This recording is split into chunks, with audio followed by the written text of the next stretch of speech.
హర హర మహాదేవ్. ఈ వీడియోలో మనం ఉత్తరాఖండ్ యొక్క ఛోటా చార్ధామ్ దాని యొక్క కంప్లీట్ ఐటినరీ అయితే మనం ఈ వీడియోలో తెలుసుకుందాం. యాక్చువల్లీ ఛోటా చార్ధామ్ ఏంటి అంటే యమునోత్రి, గంగోత్రి, కేదార్నాథ్ అండ్ బద్రీనాథ్ ఈ ఆర్డర్లో మన ఐటినరీ అయితే ఉంటుంది. వీటిని మనం ఛోటా చార్ధామ్ అని కూడా అంటాం. బడా చార్ధామ్ అంటే అది సపరేట్ అనమాట. అది 4 corners of India: Badrinath, Rameswaram, Dwarka and Puri. ఈ 4ని మనం బడా చార్ధామ్ అయితే అంటాం. ఈ వీడియోలో మనం ఛోటా చార్ధామ్ గురించి తెలుసుకుందాం. సో ముందుగా ఐటినరీలోకి వెళ్ళే ముందు ఇదే ఈ ఛానల్లో నా ఫస్ట్ వ్లాగ్ అనమాట. సో అందరూ లైక్ చేయండి. అలాగే ఈ ఇయర్లో ఎవరైతే చార్ధామ్ యాత్ర కంప్లీట్ చేద్దాం అనుకుంటున్నారో వాళ్ళకి ఈ వీడియో షేర్ చేయండి, తప్పకుండా యూజ్ అవుతుంది. అలాగే ఈ ఛానల్ని సబ్స్క్రైబ్ కూడా చేసుకోండి. ఇలాంటి ఐటినరీస్ అన్నీ నేను మీకు ప్రజెంట్ చేస్తాను అనమాట. సో మీకు నీట్గా అర్థమవడం కోసం నేనైతే పేపర్ మీద పిన్ టు పిన్ ప్రతిదీ ప్రజెంట్ చేసి ఇస్తాను. రీసెంట్గానే లాస్ట్ ఇయర్ సెప్టెంబర్లో నేను నా చార్ధామ్ యాత్ర అనేది కంప్లీట్ చేసుకున్నా. సో నా యొక్క ఎక్స్పీరియన్సెస్ అండ్ నేను ఫేస్ చేసిన ప్రాబ్లమ్స్ నేను మీకు పేపర్ మీద ప్రజెంట్ చేసి క్లియర్ కట్గా ఎక్స్ప్లెయిన్ చేస్తాను అనమాట. సో స్టార్టింగ్ ఈ చార్ధామ్ కంప్లీట్ చేయాలంటే ఫస్ట్ మనం హరిద్వార్ అనేది రీచ్ అవ్వాలి. హరిద్వార్ అనేది ఏంటంటే సెంటర్ పాయింట్ అనమాట. మనం స్టార్ట్ అయ్యే మన ఊరి నుంచి అలాగే చార్ధామ్కి సెంటర్ పాయింట్ ఏదైనా ఊరు ఉంది అంటే మాత్రం అది హరిద్వార్. అదే కనుక త్రూ ఎయిర్ వస్తే కనుక మనకి డెహ్రాడూన్ అనేది నియరెస్ట్ ప్లేస్ అనమాట. సో మన ఐటినరీ అనేది డే 1 హరిద్వార్ నుంచే స్టార్ట్ చేస్తాం. సో మనం హరిద్వార్ రీచ్ అయ్యి 1 డే హరిద్వార్ స్పెండ్ చేసి వన్ డేలో మొత్తం హరిద్వార్ కవర్ అయిపోద్ది ఈజీగానే. సో హరిద్వార్ కవర్ చేసుకొని నెక్స్ట్ డే అంటే day 2, so day 1 Haridwar complete అయిపోతుంది. డే 2 మనం యమునోత్రి స్టార్ట్ అవుతాం అన్నమాట. డే 2 యమునోత్రి ఏంటి అంటే యమునోత్రి జానకి చెట్టి వరకు వెళ్తాం. సో హరిద్వార్ టు జానకి చెట్టి ఈ వెళ్ళే ప్లేస్లో మనకి కెంప్టీ వాటర్ ఫాల్స్ అని ఉంటుంది. అది మీరు విజిట్ చేయండి, చాలా బాగుంటుంది. ఫ్యామిలీ కూడా బాగా స్పెండ్ చేయొచ్చు. సో ఈ డే 2లో మనం హరిద్వార్ నుంచి జానకి చెట్టి అనేది రీచ్ అవుతాం. ఈ జానకి చెట్టి అనే ఊరు ఏంటి అంటే మనం నెక్స్ట్ డే యమునోత్రి ట్రెక్కింగ్ చేయాలి కదా. స్టార్టింగ్ పాయింట్ ఏంటి అంటే జానకి చెట్టి. అదే మనం త్రూ ట్రావెల్స్ ద్వారా వెళ్తే కనుక వాళ్ళు ఏం చేస్తారంటే బార్కోట్ వరకు తీసుకొస్తారు. బార్కోట్లో మీకు స్టే ఉంచుతారు. నెక్స్ట్ డే బార్కోట్ నుంచి యమునోత్రి వెళ్ళి మళ్ళీ యమునోత్రి నుంచి బార్కోట్ తీసుకొచ్చి మళ్ళీ మీకు బార్కోట్లో స్టే ఉంచుతారు అనమాట. దీనివల్ల మీకు 1 డే వేస్ట్ అవుతుంది. అదే మీరు ఇలా జానకి చెట్టి వెళ్ళి జానకి చెట్టిలో స్టే ఉంటే కనుక మీకు 1 డే కవర్ అవుతుంది. ఇప్పుడు జానకి చెట్టిలో ఎక్కడ ఉండాలి? జానకి చెట్టి స్టే ఏంటి అంటే GMVN NXC అని ఉంటుంది. ఇది గవర్నమెంట్ వాళ్ళకి సంబంధించింది. సో బెటర్ మీరు ఇందులోనే స్టే చేయడం బెటర్. బయట అవుట్ సైడ్ స్కామ్ అని జరుగుతూ ఉంటాయి. సో అది నాకు తెలిసినంత వరకు అది వేస్ట్. ఇది చాలా బెటర్. ఇది నేను మీకు సజెస్ట్ చేస్తాను. అలాగే ఇందులోనే మనకి ఫుడ్ కూడా ఉంటుందన్నమాట. వాళ్ళే ప్రొవైడ్ చేస్తారు ఫుడ్, గవర్నమెంట్ వాళ్ళు. సో ఇది బడ్జెట్ స్టే. అలాగే మాకైతే 1500కి మేమైతే 4 పీపుల్ అందులో ఉన్నాం. సో అది చాలా బెటర్ అంటే బెటర్ ఆప్షన్. సో బయట దానికన్నా ఇదే ప్రిఫర్ చేయండి. 1 మంత్ మీరు బుక్ చేసుకుంటే సరిపోతుందన్నమాట. సో ఇది డే 2 షెడ్యూల్. ఇప్పుడు డే 3కి వద్దాం. డే 3 ఏంటి అంటే మనం జానకి చెట్టి నుంచి మన ట్రెక్కింగ్ అనేది స్టార్ట్ చేయాలి. అది 8 కిలోమీటర్స్ ఉంటుంది జానకి చెట్టి నుంచి యమునోత్రి వరకు. సో 2.5 hours to 3 hours పడుతుంది. మాకైతే 2.5 hours కంప్లీట్ అయిపోయింది ఈ ట్రెక్కింగ్ అనేది. చాలా మోడరేట్ ట్రెక్కింగ్, మరీ అంత డిఫికల్ట్ కాదు, మరీ అంత ఈజీ కాదు, మిడిల్లో ఉంటుంది. సో మనం ఈ ట్రెక్కింగ్ అనేది కంప్లీట్ చేసుకొని అక్కడ 2 hours టైం స్పెండ్ చేసి మళ్ళీ రిటర్న్ ఆఫ్టర్నూన్ 12:30 to 1 లోపు వచ్చేస్తాం. ఈజీగా రీచ్ అయిపోతాం కిందకి. సో మనం 1కి రీచ్ అయిపోతాం కాబట్టి ఒక 1 hour రెస్ట్ తీసుకొని మళ్ళీ మనం జానకి చెట్టి నుంచి ఉత్తరకాశీ అనేది స్టార్ట్ అవ్వాలన్నమాట. ఈ ఉత్తరకాశీ ఏంటి అంటే మనకి నెక్స్ట్ డే గంగోత్రి వెళ్తాం కదా, దానికి కొంచెం దగ్గరలో ఉంటుంది ఉత్తరకాశీ. సో మనం అక్కడ టైం వేస్ట్ చేసే కన్నా మనం ఉత్తరకాశీ కనుక స్టార్ట్ అయితే మనం ఈవినింగ్ 5:30-6 కల్లా మనం 6:30 కల్లా మనం ఉత్తరకాశీ రీచ్ అయిపోతాం. సో ఉత్తరకాశీ రీచ్ అవ్వగానే అక్కడ శ్రీ కాశీ విశ్వనాథ్ టెంపుల్ అని ఉంటుంది. అది మీరు విజిట్ చేసుకోండి, చాలా బాగుంటుంది. సో డే 3లో మన నైట్ స్టే ఎక్కడ ఉంటుంది అంటే డే 3లో మన నైట్ స్టే ఉత్తరకాశీలోనే ఉంటుంది. సో ఉత్తరకాశీలో ఎక్కడ స్టే చేయాలి, ఏ హోటల్లో స్టే చేయాలి, మీకైతే బడ్జెట్ హోటల్ నేను మీకు డిస్క్రిప్షన్లో లింక్ కూడా ఇస్తాను. సో ఒకసారి మీరు చెక్అవుట్ చేయండి. అది ధర్మశాలలా ఉంటుంది. సో బెటర్, మనకి డార్మెటరీ టైప్ ఉంటుంది, అలాగే రూమ్ టైప్స్ కూడా ఉంటాయి. సో చాలా అంటే చాలా రీజనబుల్గా మీకైతే అక్కడ ఈజీగా రూమ్ దొరికేస్తుంది. సో అది డే 3 అనమాట. సో ఇప్పుడు డే ఫోర్ ఏంటి అంటే మనం గంగోత్రి వెళ్ళాలి. ఉత్తరకాశీ నుంచి మనం గంగోత్రి స్టార్ట్ అవుతాం. గంగోత్రి దర్శనం చేసుకుంటాం. గంగోత్రి దర్శనం చేసుకొని అలాగే మనం రిటర్న్ కూడా మనం గంగోత్రి నుంచి ఉత్తరకాశీ అయితే వచ్చేస్తాం. నైట్ స్టే మళ్ళీ మనకి డే 4లో ఉత్తరకాశీలోనే ఉంటుంది. ఉత్తరకాశీ మనం ఏదైతే డే 3 హోటల్లో స్టే చేసామో అదే హోటల్లో మనకి డే 4 కూడా అక్కడే స్టే. ఈజీగా డే 4లో మనం ఈజీగా గంగోత్రి అనేది ఈజీగా కంప్లీట్ అయిపోద్ది అనమాట. సో ఇప్పుడు ఏంటి అంటే మనం ఫస్ట్ ఆఫ్ ఆల్ మనం ఈ యాత్ర అనేది కంప్లీట్ చేయాలంటే మనకి రిజిస్ట్రేషన్ అనేది కంపల్సరీ కావాలన్నమాట. సో మరి రిజిస్ట్రేషన్ ఎలా మనకి గవర్నమెంట్ వెబ్సైట్ ఉంటుంది, అందులో మనం రిజిస్ట్రేషన్ చేసుకోవాలి. ఆ రిజిస్ట్రేషన్ లింక్ కూడా మీకు నేను డిస్క్రిప్షన్లో పెడతాను, చెక్అవుట్ చేయండి. అందరూ రిజిస్ట్రేషన్ చేసుకొని మీ చార్ధామ్ యాత్ర అనేది మీరు ముందుకు సాగించాలన్నమాట. సో ఇది ప్రాసెస్. సో ఇలా డే 4 కంప్లీట్ చేసుకున్న తర్వాత మనం డే 5లోకి వెళ్తాం. సో ఇదే అసలైన మెయిన్ టాస్క్ అనమాట, అదే కేదార్నాథ్ డే 5. జనరల్గా ఇప్పుడు మనం ఉత్తరకాశీ నుంచి సోన్ ప్రయాగ్ వరకు మనం వెళ్ళిపోతాం ఈజీగా. సో బెటర్ సోన్ ప్రయాగ్ వరకు వెళ్ళిపోండి. ట్రావెలర్స్ వాళ్ళు ఏం చేస్తారంటే మ్యాక్సిమం సీతాపూర్ వరకు మనకి తీసుకొని వెళ్ళి సీతాపూర్లో ఆపేస్తారు. సో నా సజెషన్ ఏంటి అంటే మీరు ఉత్తరకాశీ నుంచి డైరెక్ట్ సోన్ ప్రయాగ్కి వెళ్ళిపోవడం బెస్ట్. ఎందుకంటే నెక్స్ట్ డే మన ట్రెక్కింగ్ అనేది సోన్ ప్రయాగ్ నుంచే స్టార్ట్ అవుతుంది అనమాట.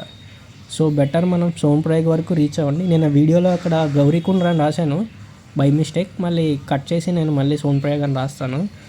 సో అది అనమాట. మనకి ఉత్తరకాశీ నుంచి సోన్ ప్రయాగ్ వెళ్ళే దారిలో బుడా కేదార్నాథ్ ఉంటుంది, అది విజిట్ చేయండి. సేమ్ మనకి కేదార్నాథ్ లాగే ఉంటుంది లింగం అనేది. సో అది కూడా బాగుంటుంది, అది విజిట్ చేయండి ఒకసారి. అలాగే మనకి నైట్ స్టే ఏంటి అంటే గౌరీకుండ్లోనే ఉంటుందన్నమాట. గౌరీకుండ్లో నైట్ స్టే ఎందుకు అంటే మనకి ఎర్లీ మార్నింగ్ మనం ఏదైతే రిజిస్ట్రేషన్ చేసుకున్నామో అది స్కాన్ చేయాలి స్కానింగ్ ఆఫీస్లో. సో ఎర్లీ మార్నింగ్కి లైన్ అయితే చాలా పెద్దగా ఉంటుంది. సో నా సజెషన్ ఏంటి అంటే స్కానింగ్ ఆఫీస్ అదే ఏదైతే ఆఫీస్ ఉంటుందో స్కానింగ్ ఆఫీస్ దాని ఆపోజిట్లో ఒక హోటల్ అయితే ఉంటుంది స్టే కోసం. అది నేను సజెస్ట్ చేస్తాను, మాకైతే చాలా తక్కువ రీజనబుల్గానే తీసుకున్నాడు. అది కూడా నేను డిస్క్రిప్షన్లో మీకు లింక్ పెడతాను, ఒకసారి చెక్అవుట్ చేయండి. సో ఇది అనమాట. ఇక్కడికి మనకి డే 5 అయితే ఎండ్ అవుతుంది. ఇప్పుడు మనకి డే 6. ఈ డే 6 అనేది కొంచెం మనం గట్టిగానే ఉంటుంది, ఎందుకంటే మనకి ఏదన్నా ట్రెక్కింగ్ చేయాలి కదా. సో ఎర్లీ మార్నింగ్ 3:30కి మనమైతే రెడీ అయిపోయి స్కానింగ్ ఆఫీస్ దగ్గర ఉండాలి. మనం స్కానింగ్ ఆఫీస్ 5 o'clock ఓపెన్ చేస్తారు, కానీ మనం 3:30 కల్లా మనం లైన్లో ఉండాలి, ఎందుకంటే క్రౌడ్ చాలా హెవీగా ఉంటుంది. సో మనం ఫస్ట్లో ఉండాలి అంటే 3:30కి లేచి ఫస్ట్లో ఉండాలి, మేము అలాగే చేసాం. సో అది అనమాట. సో ఇప్పుడు సోన్ ప్రయాగ్లో మనం స్కానింగ్ చేసుకొని మన ఫర్దర్ జర్నీ అనేది స్టార్ట్ చేస్తాం. సోన్ ప్రయాగ్ నుంచి గౌరీకుండ్ వరకు మనకి వెహికల్ అవైలబుల్ ఉంటుంది. సో ఈ వెహికల్ అవైలబుల్ ఉంటుంది కదా, ఈ వెహికల్లో మనం గౌరీకుండ్ వరకు వెళ్తాం. ఒక్కొక్కసారి క్రౌడ్ చాలా ఎక్కువ ఉంటుందన్నమాట. ఆ టైంలో మనం సోన్ ప్రయాగ్ నుంచి గౌరీకుండ్ కూడా మనం ఆన్ ఫూటే వెళ్ళాలి. సో ఇది కొంచెం గమనించండి అనమాట. ఆ క్రౌడ్ ఏం లేకపోతే మనం డైరెక్ట్గా వెహికల్లో అయితే మనం ఈజీగా రీచ్ అయిపోవచ్చు. కానీ క్రౌడ్ ఎక్కువ ఉంటే కనుక ఈ స్ట్రెచ్ కూడా మనం ట్రెక్కింగ్ చేసుకుంటూ వెళ్ళాలి. సో అదనమాట మనం మెయిన్ ట్రెక్కింగ్ అనేది మనకి గౌరీకుండ్ నుంచి ఉంటుందన్నమాట కేదార్నాథ్. సో కేదార్నాథ్ ట్రెక్కింగ్ అనేది చాలా అంటే చాలా కష్టం. ఫస్ట్ 8 kilometers మాత్రం చాలా ఈజీగా ఉంటుంది, ఇంత ఈజీ అనిపిస్తుంది. ఆ నెక్స్ట్ మాత్రం ఇంకా మనకి ఆ పరమశివుడే కనిపిస్తాడనమాట, అంత డిఫికల్ట్గా ఉంటుంది, చాలా అంటే చాలా కష్టంగా ఉంటుంది. నా సజెషన్ ఏంటంటే మీరు ఎక్కువ లగేజ్ మాత్రం అస్సలు తీసుకెళ్ళొద్దు. అది ఎలా ఉంటుందంటే చిన్న వాటర్ బాటిల్ కూడా మనకి క్యారీ చేయడానికి బరువుగానే అనిపిస్తుంది, అంతలా డిఫికల్ట్గా ఉంటుంది. మనం ఏదైతే డిఫికల్టీస్ ఫేస్ చేసామో ఒక్కసారి మనం ఆ కేదార్నాథ్ టెంపుల్కి రీచ్ అవ్వగానే మొత్తం అన్నీ మర్చిపోతాం అనమాట, అలా ఉంటుంది. చాలా అంటే చాలా బాగుంటుంది. ఆ ట్రెక్కింగ్ అనేది మనం 4 కల్లా మనం కంప్లీట్ చేసేస్తాం, ఈజీగానే కంప్లీట్ చేసేస్తాము. మనం కంప్లీట్ చేయగానే ఫ్రెష్ అప్ అయిపోయి మన దర్శనం చేసుకొని నైట్ స్టే కేదార్నాథ్లోనే ఉంటాం అనమాట. కేదార్నాథ్ ఉండడానికి 2 ఆప్షన్స్ ఉన్నాయి. ఒకటి ఏమో మనకి టెంట్స్ ఉంటాయి, 300 తీసుకుంటాడు పర్ హెడ్. అలాగే రూమ్స్ ఉంటాయి. మేమైతే రూమ్స్ తీసుకున్నాం కేదార్నాథ్ టెంపుల్ పక్కనే. మాకు 9,000 తీసుకున్నారు. మాకు టెంపుల్ పక్కన ఉండాలి అని చెప్పేసి మేము ఎంత కాస్ట్ అయినా పర్లేదు అని చెప్పేసి తీసుకున్నాం. అక్కడ నైట్ మనకి హారతి ఉంటుంది. హారతి మీరు కన్ఫామ్గా విజిట్ చేయండి అనమాట. సో ఇది డే 6 కంప్లీట్ అయిపోతుంది. ఇప్పుడు డే 7.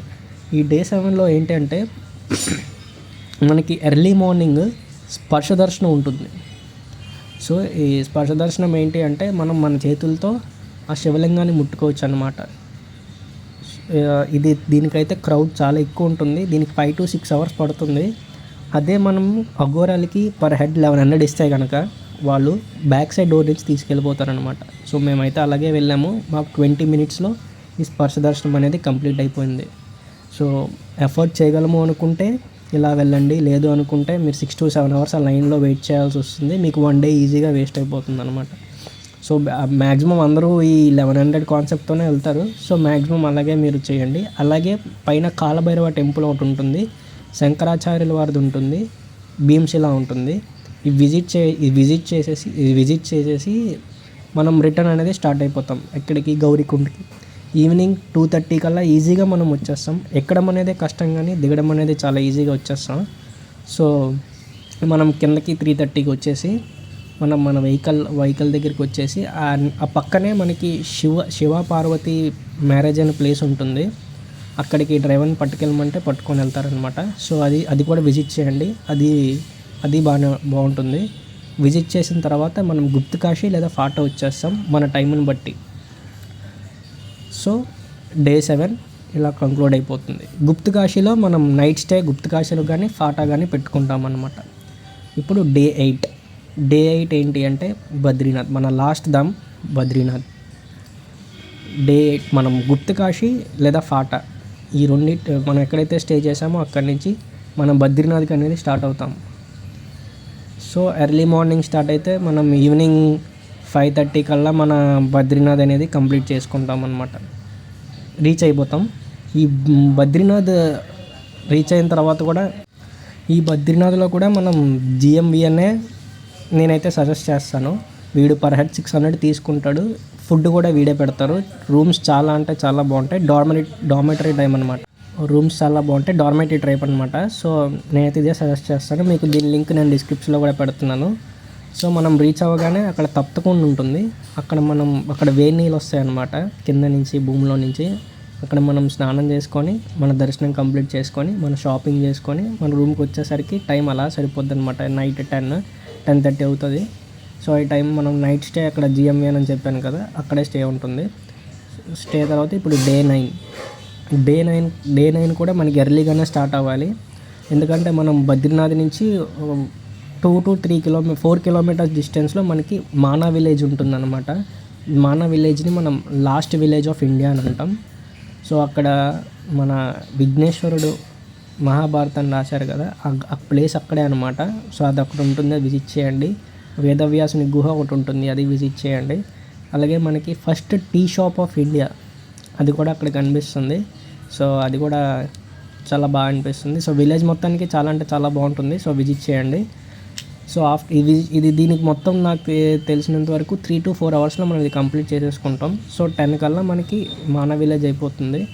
సో 10 నుంచి మళ్ళీ మనం రిటర్న్ హరిద్వార్ అనేది మనం వెనక్కి వచ్చేస్తాం అనమాట. ఈ రిటర్న్ వచ్చే టైంలో మనకి దేవ్ ప్రయాగ్ అలానే ధారీదేవి టెంపుల్ ఉంటుంది.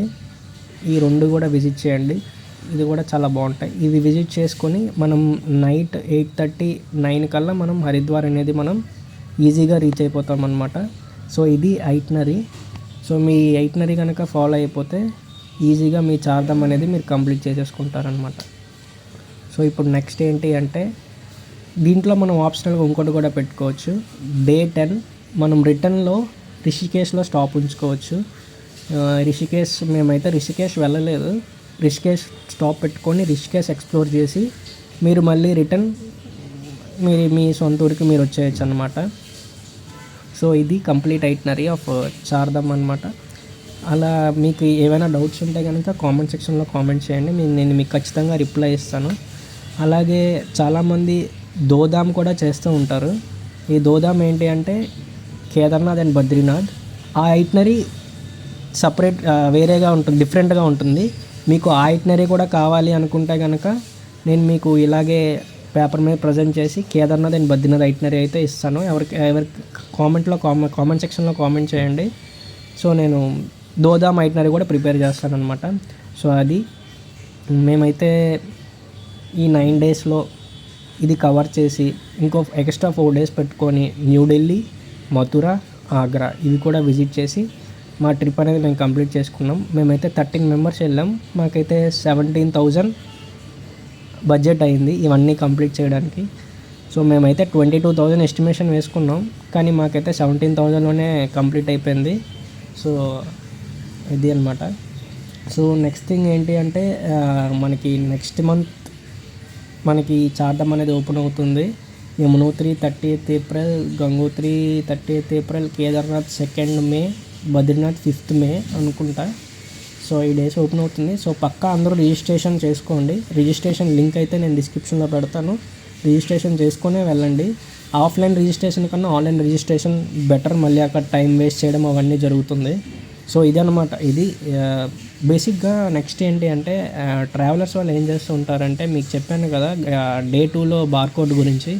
సో వాళ్ళు ఏంటంటే హరిద్వార్ నుంచి లేదా రిషికేశ్ నుంచి బార్కోడ్ తీసుకొచ్చి బార్కోడ్ నుంచి యమునోత్రి నుంచి బార్కోడ్ మళ్ళీ బార్కోడ్లో ఉంచేస్తారనమాట.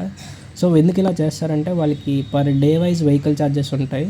సో 1 డే ఎక్స్ట్రా వస్తుంది కదా అని చెప్పేసి వాళ్ళు తీసుకుంటారు. అలాగే మీరు డ్రైవర్కి కనుక ఈ ఐట్నరీ చెప్పేసి ఈ ఐట్నరీ ఇప్పుడు నేను ఏదైతే మీకు ఐట్నరీ ఇచ్చానో ఈ ఐట్నరీ మీరు డ్రైవర్కి ఇచ్చేసి మాకు ఈ ఐట్నరీ ప్రకారం తీసుకెళ్ళిపోండి ఇలా చేయండి అంటే వాళ్ళు చేసేస్తారు. అలాగే ఆన్ ద వేలో ఏవైనా టెంపుల్స్ ఇప్పుడు నేను చెప్పాను చూడండి, కెంప్టీ వాటర్ ఫాల్స్, అలాగే బుడా కేదార్, కాశీ విశ్వనాథ్ టెంపుల్, ఇలాంటి టెంపుల్స్ చాలా ఉంటాయి. ఇంకా 2, 3, 4, 5 టెంపుల్స్ ఉన్నాయి. నాకు మర్చిపోయాను ఎక్కడెక్కడ చూశాను అనేసి. మాకు డ్రైవరే తీసుకెళ్లారు. సో డ్రైవర్కి అడిగితే తీసుకెళ్తారనమాట. సో అది దట్స్ ఇట్. అలాగే మీ ఫ్రెండ్స్కి కొంచెం నెక్స్ట్ ఇయర్లో ఎవరైనా ప్లాన్ చేసుకుంటే కనుక ఈ వీడియో షేర్ చేయండి, చాలా యూస్ఫుల్ అవుతుంది. అలాగే మేము వెళ్ళే టైంలో మేమేమో ప్రాబ్లమ్స్ ఫేస్ చేసాము అంటే ఆ మహాశివుడి దయ వల్ల మేము ఒక్క ప్రాబ్లం కూడా ఫేస్ చేయలేదు. మొత్తం అంతా హ్యాపీగా అయిపోయింది. ఇదే ఐట్నరీతో మేమైతే మా చార్ధామ్ అనేది కంప్లీట్ చేసాం. మెయిన్గా మాకు వెహికల్ అనేది చాలా తక్కువ కాస్ట్లో వచ్చింది, అందుకే మా బడ్జెట్ తక్కువైందనమాట. So that's it.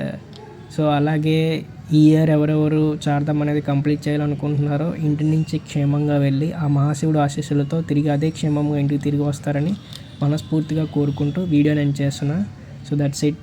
Thank you. Please like, share and subscribe.